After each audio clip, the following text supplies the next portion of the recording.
Okay, good morning all. We're going to do the chorus, the second part for reg guitar, okay? David Sylvian from Brilliant Trees. If you haven't got that album, it's worth getting. I really like that album. Okay, so look, it's a bit funny in the sense that one of the lads sent me a video of Wayne Braithwaite recording this in Hansa Studios in 1983. And Neoland. Hey, Neil. And he's vibing really. Like, that's the problem with transcribing or religiously learning something that somebody else improvised. That there's no pattern to it. So it's tricky in that respect. So what I'm thinking we'll do is I'll just show you the kinds of things that he's doing, and it's up to you then, right? So what we'll do is do what we always do. We'll play along, and I will stop it then, and I'll say, okay, here's what's happening at this point. I think it's more important to kind of get into the key change stuff and all that kind of thing. But what a great player Wayne was. Okay, so what really helps before we go any further, if you have a 2 pickup bass to go to the back pickup, right? Because you get that kind of sound. Play near the back. And if you have a chorus pedal, put that on, you know. And let's get into it.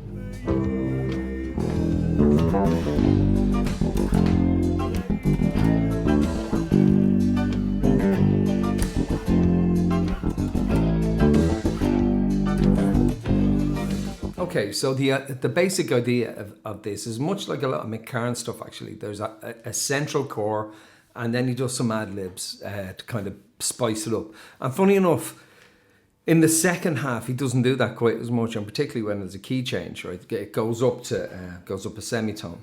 And he doesn't do as much of it there, right? So let's do the basic part of it, right?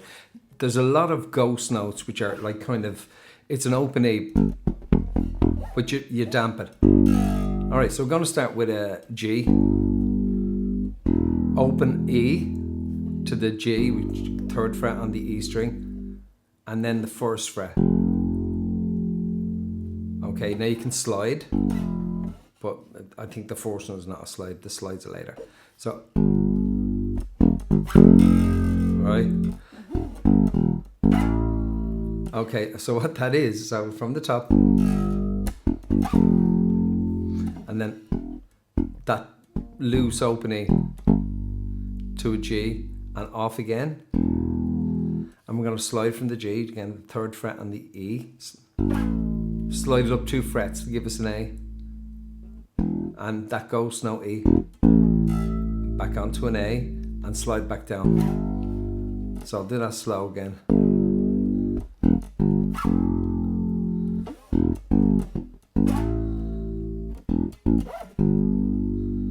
Okay, so fast is.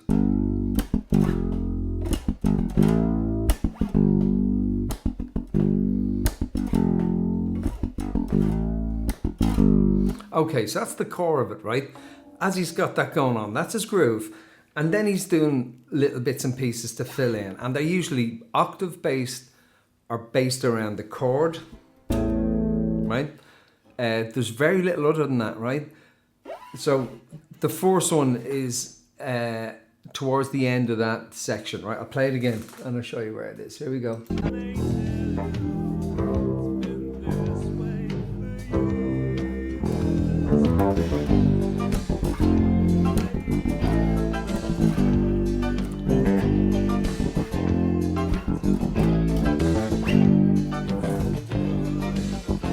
Okay, so you have 2 there. The first one is an octave on the G. Right? So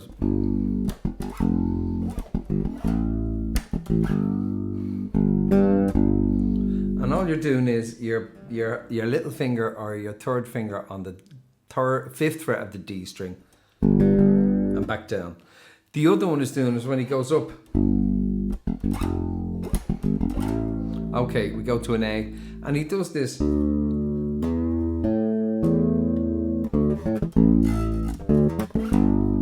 he gets back down to the G quick. So what that is he's up to the A. I'm trying to think, just before 134, around there. So play the 5th fret on the E string, And you're going to hammer on with your third finger from the 5th fret of the A string to the 7th fret of the A string. So you might want to bar it. Right? Which means put your finger across the whole set of strings. Right?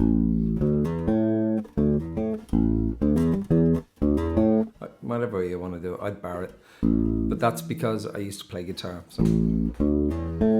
Right?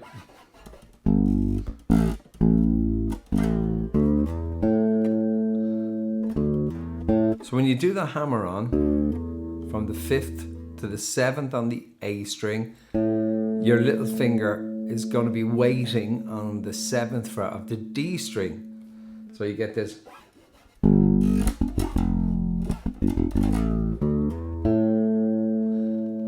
Okay. And then back down to the 7th fret on the A string where your third finger is waiting. So from the top,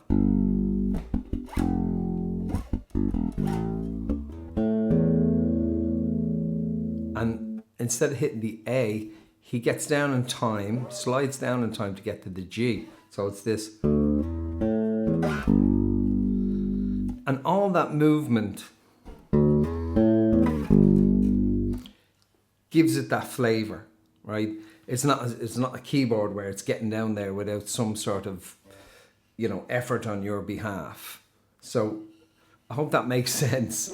And all of them are like that. He does that exact move later on, but it's on the G, right? Same thing. So from the top,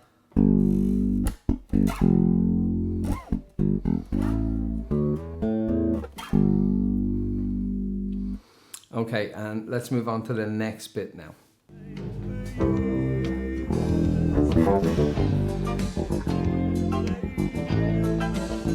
Octave there. Another one. There. So there's a couple of octaves.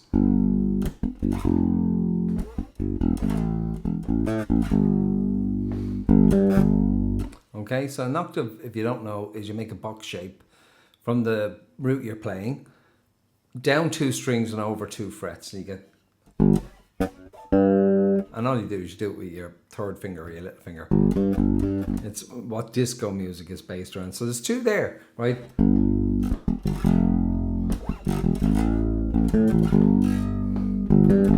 And sometimes you do those 2. They're everywhere, okay? And they give great flavor. The next thing he does, around 130.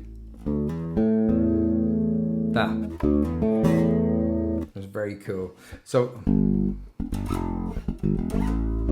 okay, so he slides up to the A, which is the 5th fret on the E string, and then he hammers from the 5th fret on the A string to the 7th fret on the A string. Now the way I do it is I make a little bar, which means that you use one finger to hold down 2 or more strings. Right? Like that. Instead of doing that, you're going like that. So,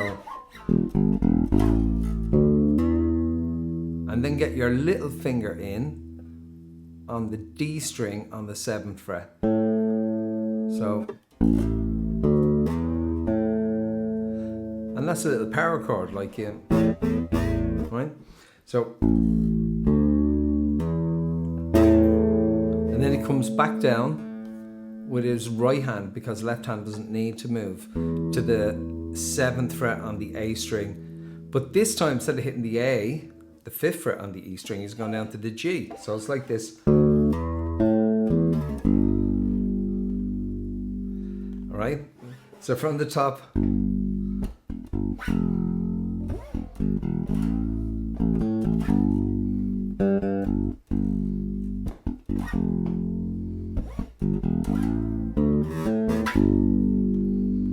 all right, so let's see what else he's doing, and I'll stop as I go on. But look, I mean, that's the basic gist of those little things, okay? We'll do another one.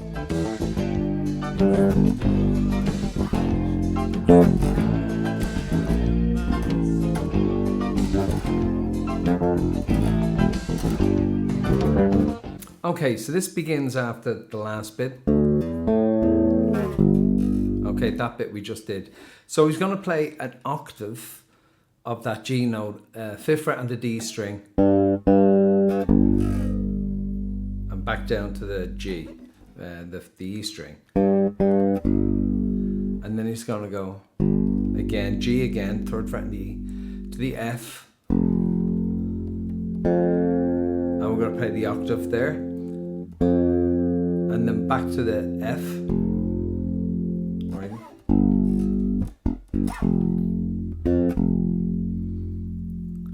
G, 3rd fret.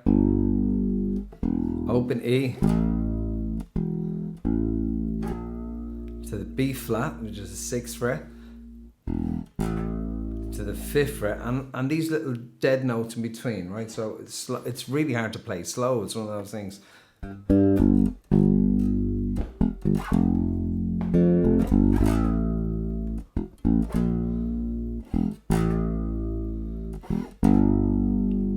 Right, so instead of just playing, he has these open E strings which are muted. Right, and it gives this funky feel, this feeling of movement. It's like that going nearly the whole time, you know. And if you had, like, the funkiest players had all these ghost notes, that's what this is. So from this, to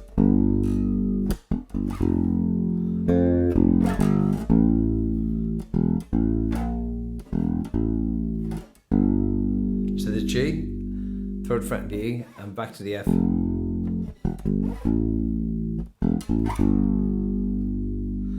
Okay, and now the same riff that we did on the A, we're going to do on the G. Actually, I just want to hear if it's to the D or to the D or the G. Hang on a sec.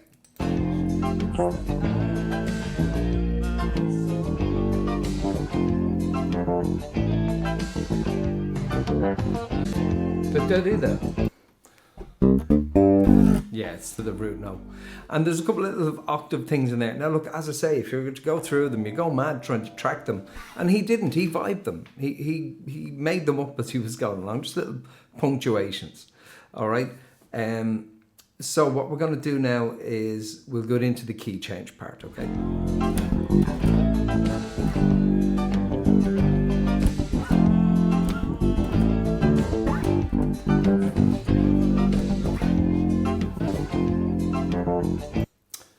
All right, so that's notable because there's this little pattern at the end of that. So we're looking at about 138, somewhere there. All right.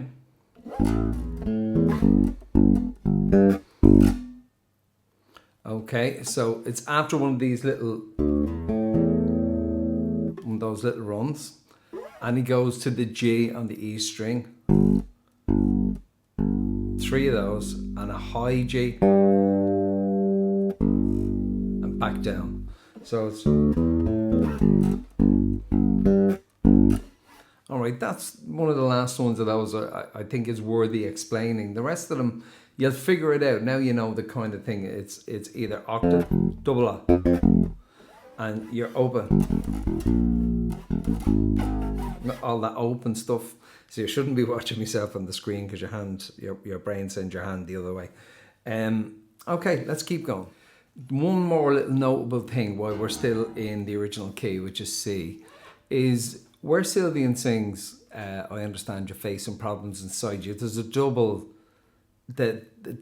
C. That little thing the little riff kind of adds an extra C and then resets itself. I'll show you what I mean, right? Hope we can get it now. Hang on.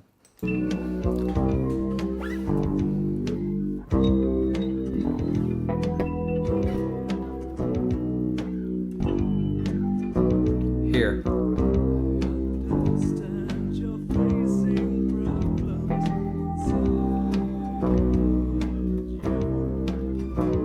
There. Okay, which is an interesting little thing, and it seems to me like these got transposed as well. That the first one was the 9. Also, I meant to say earlier, you can play that at the 4th. I just think it's a little easier to get here. Okay, So he goes, I understand you're facing problems, it's just that little C to B is repeated, which it doesn't do anywhere else. All right, let's move on. Just before, when David sings, just when you may ask me, why do I fail? Just when I'm needed. The thing that it doesn't do this to bring us into the chorus, it's a really subtle little thing. It's B, so 2nd fret on the A string, 3rd fret on the A string, and then we're into the chorus on the G, 3rd fret on the E. Another little interesting thing is the way we get into the key change on the bass guitar. So he plays that little run, but instead of going to the G on the bottom, he does this once earlier on. We're going to hit a D, which is the 5th fret on the A string. And from that D, we're going to slide this finger up 1 fret. So I'll show you what I mean. It's actually really tricky, right? So it's...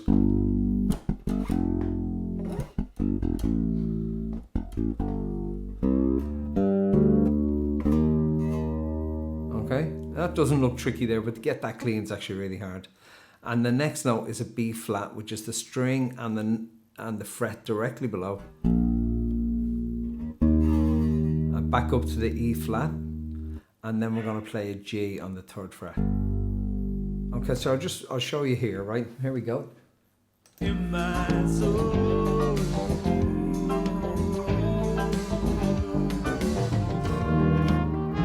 There it is. Okay. One more time.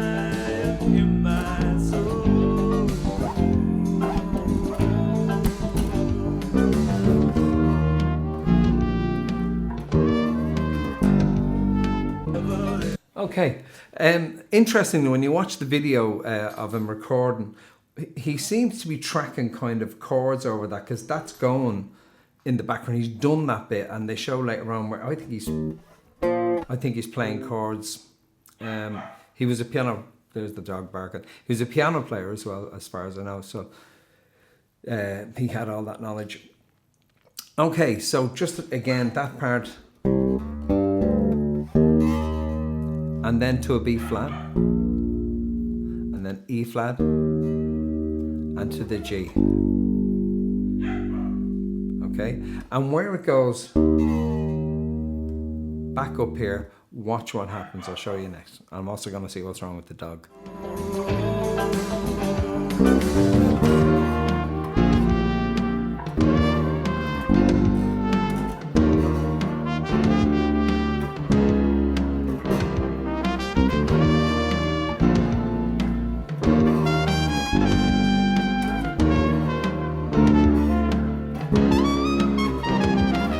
Cool. So what he's doing is, it's the same as the start, but we're up a semitone. So 6th fret on the A string gives us an E flat. To the 6th fret on the E string gives us a B flat. Back to the 6th on the A, and this time 3rd on the E. Back to the 6th fret on the A, and it's an inversion this time, so we're going to come down 1 fret to the 5th fret, 1 more to the 4th fret, and 1 more to the 3rd fret. And then he does a walk up, so 1, ba, ba.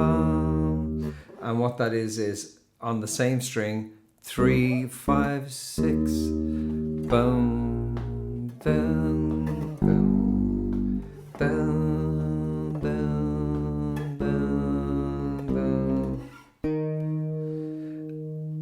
And that is an octave of the E flat.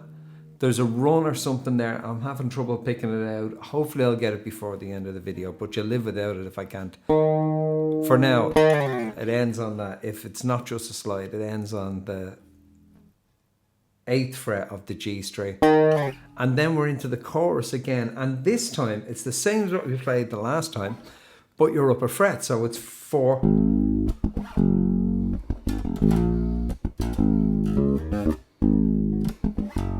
and all those kinds of things, all the same things, but you're going 4 to 2 to 6 to 4 instead of 3 to 1 to 5 to 3. You're going, it's all the same shapes but up one. Let's play along. So he's going to come out of that chorus. Remember, it's the same things.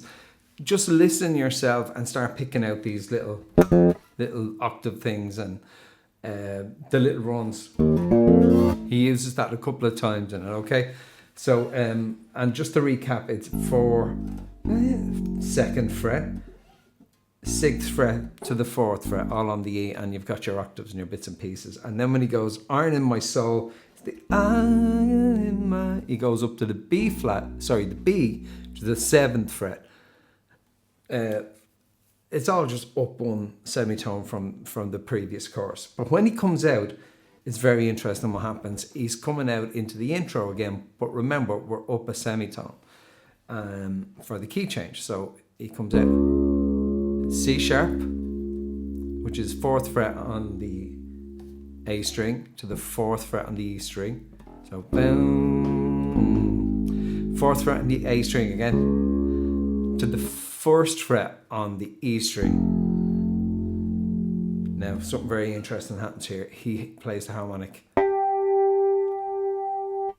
the 5th fret on the G string. And I can't see how he's doing it. It's possible it was tracked, because remember we were talking earlier on, there was more than one bass track, because again, we see him on that video tracking bass. So maybe he reached it from the F. I can't. My hands are too stubby. Right, so it's...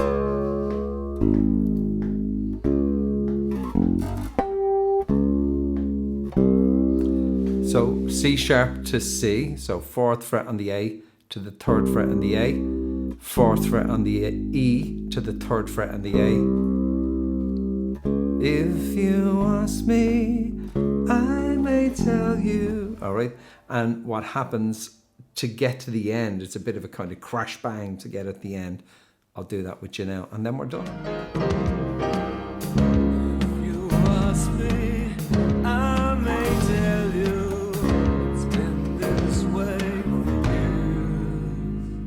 Okay, so this is the last bit, right?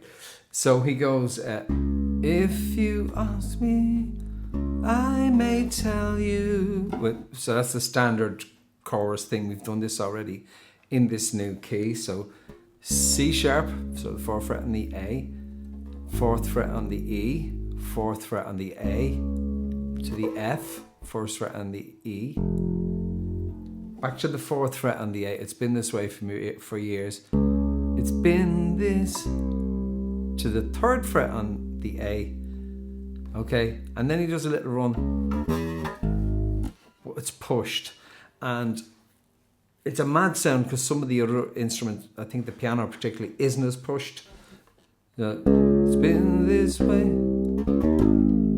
So what that run is it's been this way. So C sharp, 4th fret on the A, 3rd fret on the A, 4th fret on the A, 6th fret on the A, to the 4th fret on the E. So I'll do it slow. It's been this way for years. Which is a really, it seems very normal thing to do with all this discord. Like there's some mad notes going on there. Like the piano, we end on this, but the piano, one of the notes on the piano is the note above and it's low, so you get this. And there's this note in there as well. So you get like this mad thing. There's another note in there, like big discordant piano tone. So from the top again. If you ask me, I may tell you, it's been this way. Okay, so now you can play red guitar. I'm going to tackle pulling punches next. That's a whole other thing on there. Right, so look, thanks very much for tuning in. We catch you again. Take care.